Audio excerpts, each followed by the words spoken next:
This is Theology on the Go, a brief interview about an eternal truth. Kind of the doctrine that undergirds all that I say is there's kind of two poles. One is the creator-creature distinction, which is what I think renders God incomprehensible as opposed to other places to locate the doctrine. And the second is a doctrine that we call divine accommodation, that God is unknowable or could have been had he not spoken in a way that is fitting for us creatures. Hello and welcome to Theology on the Go. I'm Jonathan Master, joined as always by my friend and co-host James Dalzell. James, how are you today? Jonathan, I'm doing really well. Looking forward to our discussion, in part because it's a topic that I teach every single semester, but I've never written anything near the length that our guest has on this topic, and really written with excellence. And so looking forward to this discussion. Yeah, we're excited to welcome a guest today for the first time, Professor Ronnie Kurtz, who's an assistant professor of theology at Cedarville University. And the book that we want to discuss today is a fairly recent book that he's written called Light, Unapproachable, Divine Incomprehensibility, and the Task of Theology. So, Ronnie, thanks for joining us today. Absolutely. Thank you guys for having me. Appreciate what you do here. Been blessed by your guys' work, so it's an honor to join. Well, we appreciate you and your willingness to come on. And I want to just begin by broadly introducing the subject, because I wonder if, for some of our listeners, the idea of divine incomprehensibility might be a little bit new, or might, in fact, even lead them down the wrong trail. That phrase almost makes it sound as if we cannot know God. And so I know that's not what you're saying, but can you explain to us what you are saying when you use this term divine incomprehensibility? Absolutely. Divine incomprehensibility is a theological term to describe a feeling that a lot of listeners have probably felt before. It's more than a feeling, of course, but if you've ever read the scriptures and just seen God as other, or even maybe came into contact with passages like Exodus 33, in which God says, "Man shall not see me and live." And you recognize, oh, okay, this is not a God who is merely bigger than me. This is a God who seems to be altogether different than me. Or when you read passages like, in 1 Timothy 6, where I get the title of the book, that God dwells in unapproachable light and no one has seen him. You come to this realization of, okay, there is a mystery here. And so divine incomprehensibility is a old doctrine. In fact, a lot of what I've written here, nothing is really new.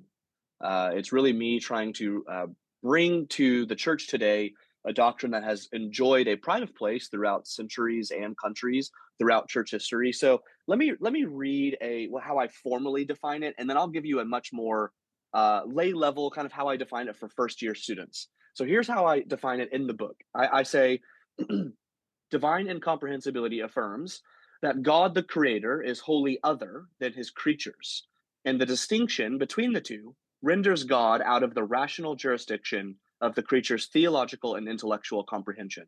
In no way can the creaturely imagination comprehend the divine nature as it truly is, as the finite will never circumscribe the infinite. The creaturely mind will never surround all that is in God. Since God is out of reach for the mind of the creature, so too is God as God out of reach for the words and names of the creature. So that's kind of a more formal definition, a definition that I like to use in class. James, I am so glad that I can finally settle this in my head. I think I got this illustration from you. At least I have credited it to you a dozen times. So if it wasn't, all right, I'm bracing myself, Ronnie. Go for it. Let me know. When I tell students, were you the one who created the marble in the hand illustration? Do you know what I'm referring to? I don't know. I use something like that. Okay, so when I teach it to students, I say, imagine, if you want to think about the word comprehend, imagine a marble in the palm of your hand. If you close your hand and make a fist, your hand has fully comprehended the marble or surrounded the marble on all sides.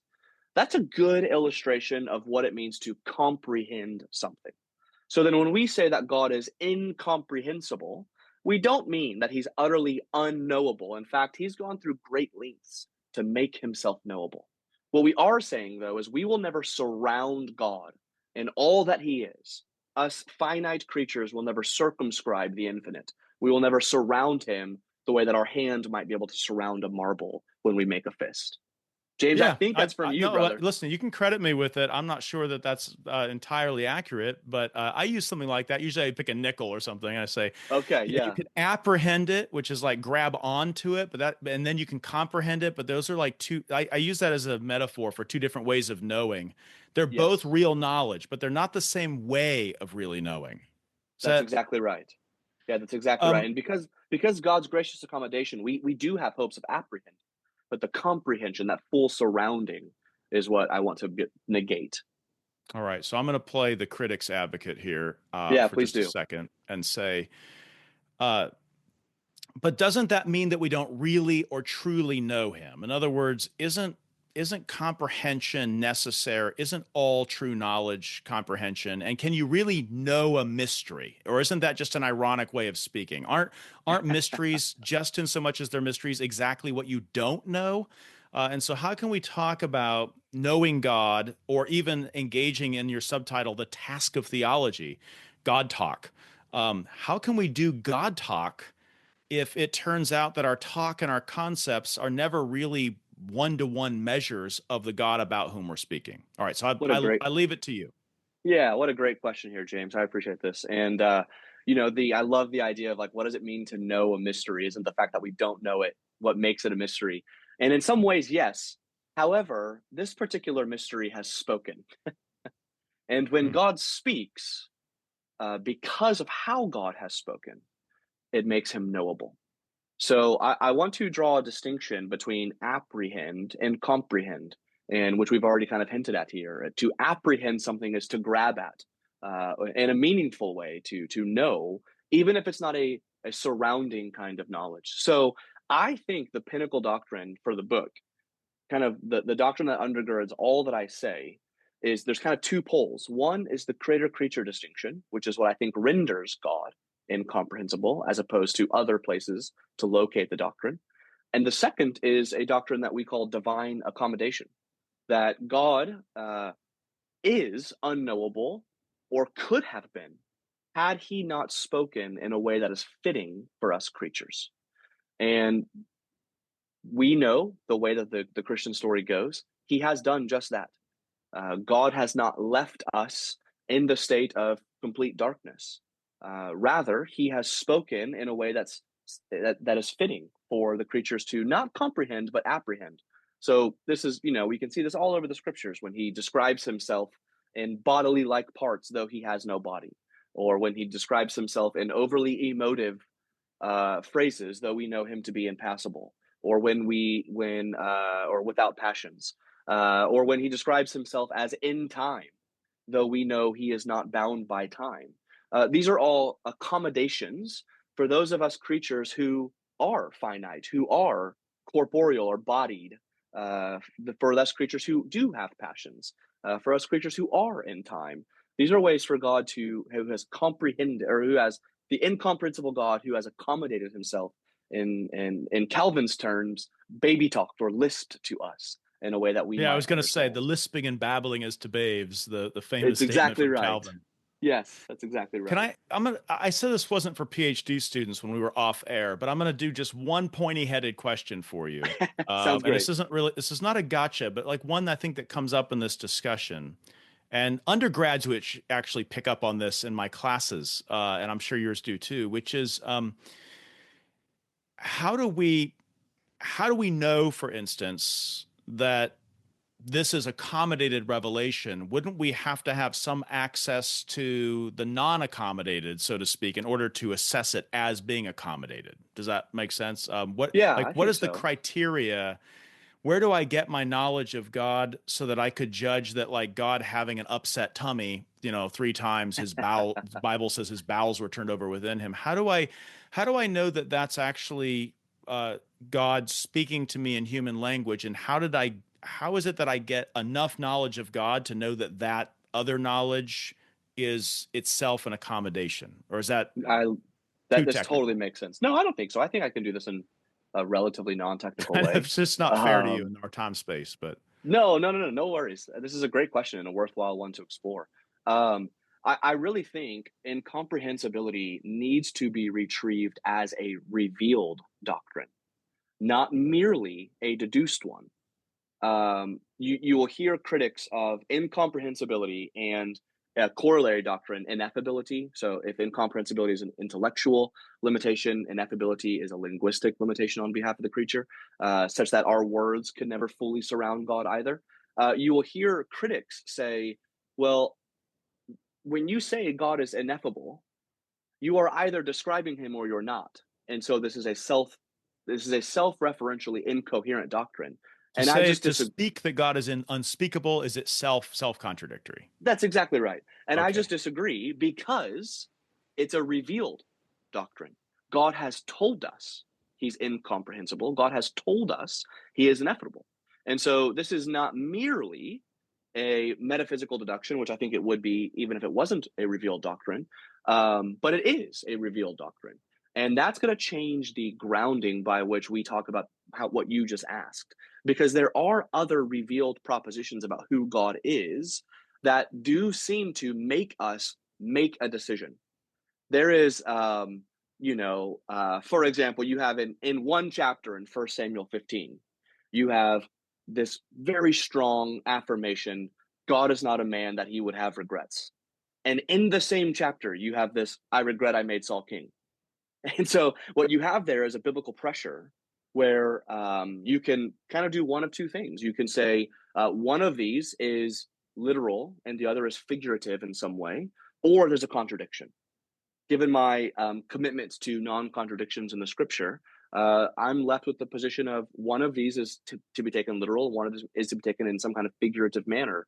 And I believe when you take the entirety of the canon, and the way I say this in the book is, given what God has said about himself, divine incomprehensibility is explicitly revealed, is implicitly revealed, and is also demanded by what we see in the scriptures. So, for example, we have, 2 Corinthians 3:18, which says God is spirit.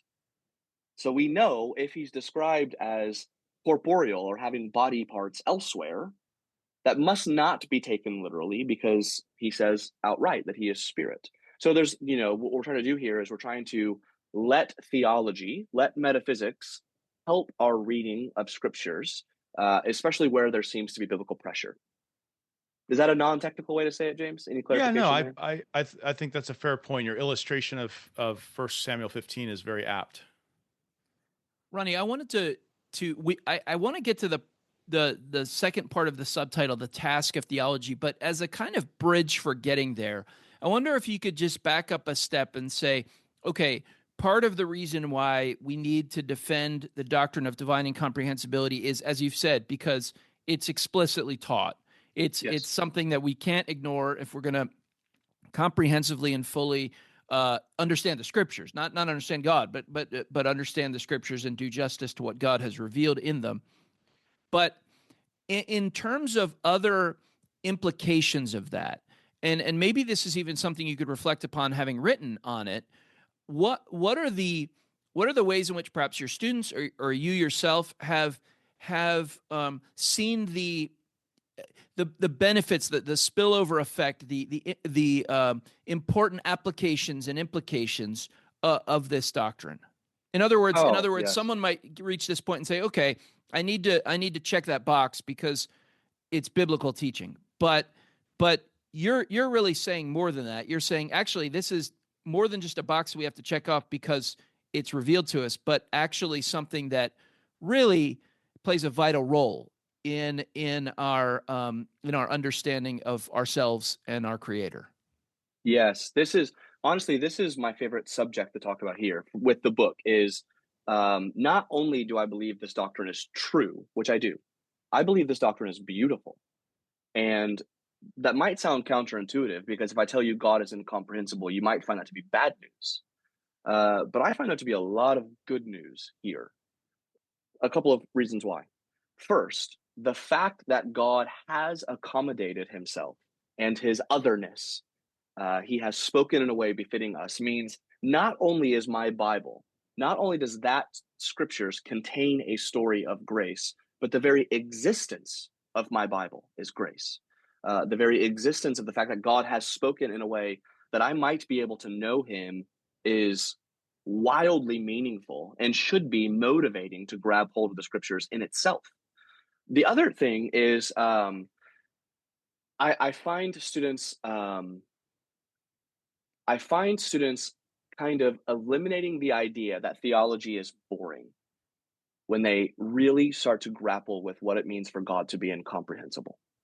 Because this may be too big of a can of worms, but I'm convinced, and hope to write on this even more. I touched on it a little bit in the book, but I'm convinced God will be incomprehensible even in heaven.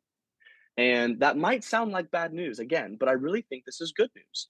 The reason I think God will be incomprehensible even in heaven, even with something like the beatific vision, is because I predicate this doctrine on the creator-creature distinction.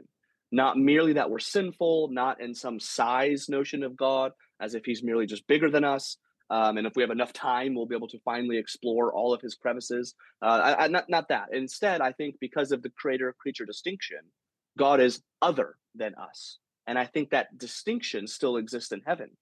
And this is amazing, actually, because there's beauty here, because what this means is, even with the beatific vision, or eyes to see God, unlike we can do right now, and an eternity to do it, we still will not exhaust his beauty, his perfections. I once heard my friend James Dolezal preach on incomprehensibility, and he said this phrase. I love it. He said, "Your favorite thing about God is bottomless." What a beautiful statement that is. And I think that is bottomless even in eternity, with an ability to explore it that we don't have, and an eternity to do it. It will still be bottomless. I think this is the doctrine of incomprehensibility really gives way to C.S. Lewis's further up, further in bit, because you will have an eternity of go deeper, go further, and you still won't comprehend.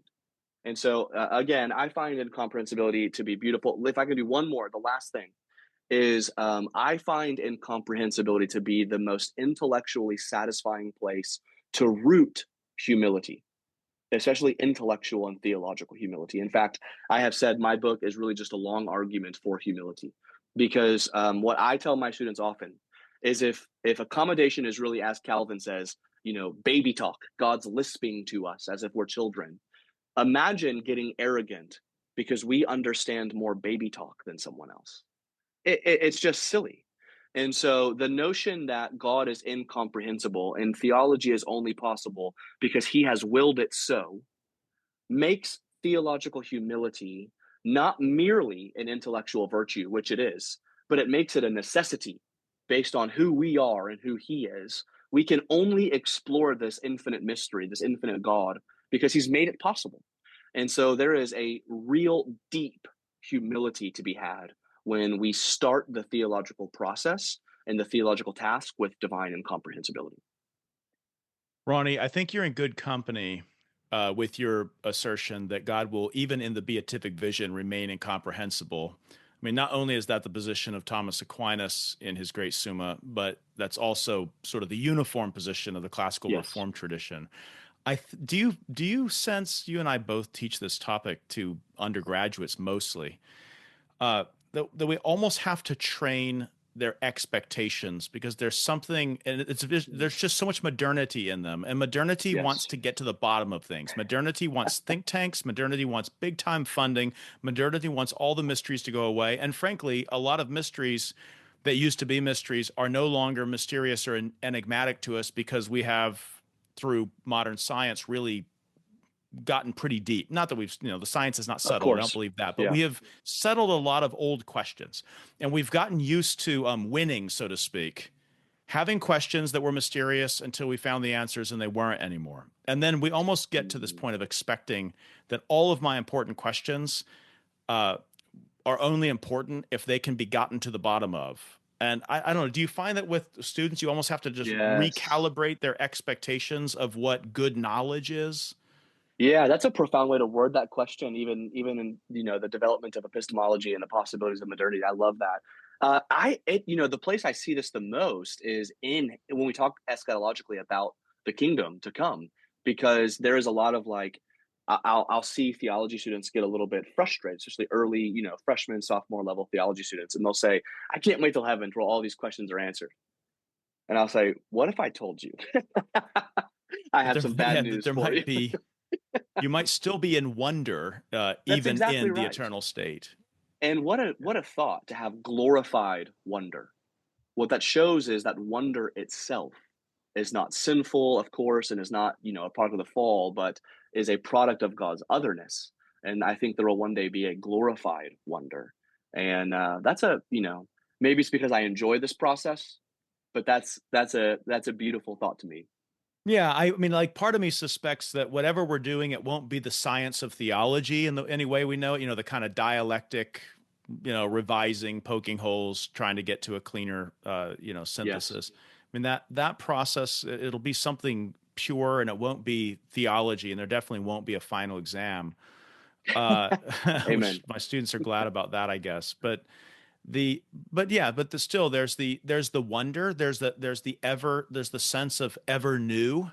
And I also think that this is part of the reason why when David, says in the Psalms that he's going to praise God forever and ever, the reason that doesn't get tedious, part of what staves off the tedium of the eternal state has to be the incomprehensibility of God.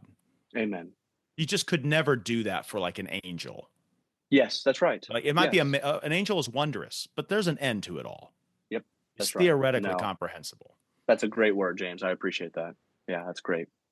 Ronnie, one last question, because we're nearing the end of our time. I did want to touch on this element of it being related to the task of theology, and I think in a way you've actually already explored this, but maybe just in summary fashion, how does divine incomprehensibility fit with the task of doing theology? Yeah, so the way I break it down in the book is I list three implications, either leading into incomprehensibility or coming out of incomprehensibility for the task of theology. So there's the implication of, I'll use a technical term here, but the implication of ontology or being, the implication of language and knowledge, and then the implication of posture. So these are the three kind of pillars that give the second half of the book when I move from just asking what is incomprehensibility to saying how does it impact Christian theology. So I'll do a brief overview of those three. The implication of ontology is what I've mentioned, that what makes God incomprehensible is the creator-creature distinction. And that recognition early is going to eliminate other areas that we could look at the doctrine and I think have some pretty significant theological import in itself.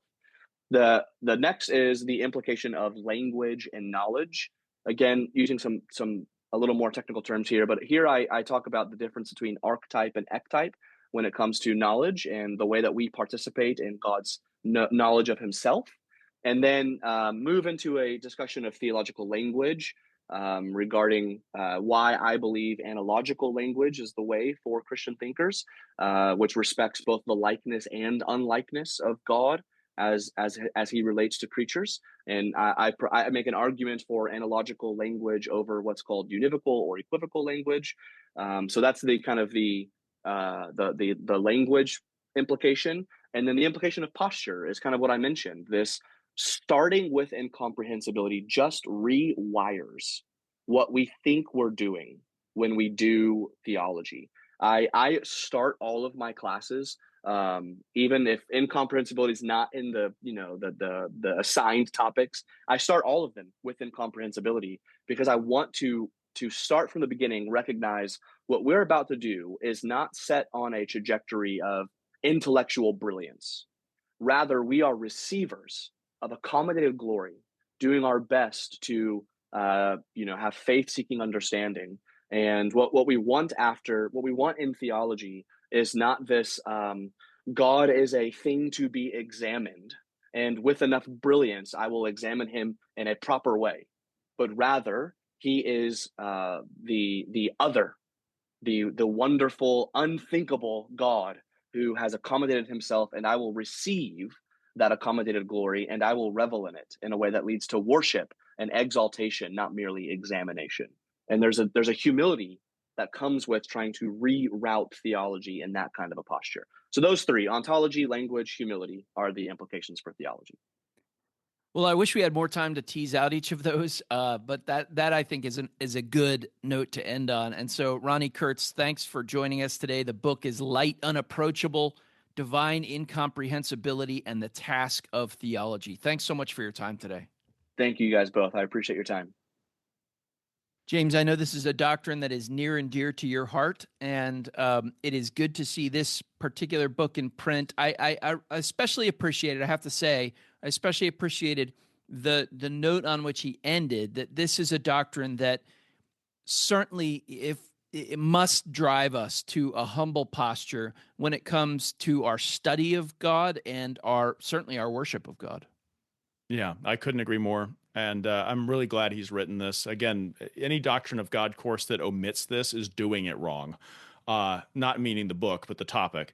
But if you want help on the topic, I think this is an excellent book. There's too little written on it in depth and at length. I appreciate that Ronnie spends time really in conversation with the Christian tradition. So this is not a kind of newfangled doctrine. Once upon a time, everybody accepted the ineffability and the incomprehensibility of God, and they had reasons for doing so. It wasn't just, like he said, it wasn't just because they sort of gave up or got tired of trying, and so they said, well, he's incomprehensible. That there was actually a well-grounded reason. The creator-creature distinction and the positive revelation of Scripture both support that, and I think he's right to amplify that. But this book will do a good job both getting readers kind of in contact with how Christendom has talked about this historically, and I think correctly, and then also the modern implications of the doctrine, why it's important now, how it actually helps people to grasp this, and also how it sets certain guardrails on the task of theology. So I mean, you could probably tell in our conversation with Ronnie, but I'm very enthusiastic about this work. Well, if you'd like to enter for the possibility of winning a copy of this book, we do have a few copies. You can do that at placefortruth.org or theologyonthego.org. Also, if you're able to donate to the Alliance of Confessing Evangelicals to keep shows like this on the air, you can do that at alliancenet.org. There's a donate button there, or placefortruth.org also has a donate button on the top right-hand corner of the page. If you know anyone who might benefit from this episode or other episodes, please pass them along. And if you could rate and review, it just takes a minute to rate and review this podcast wherever it is you download. That really helps us get the word out to others who might be helped by it. And as always, thank you for listening to Theology on the Go, a brief interview about an eternal truth.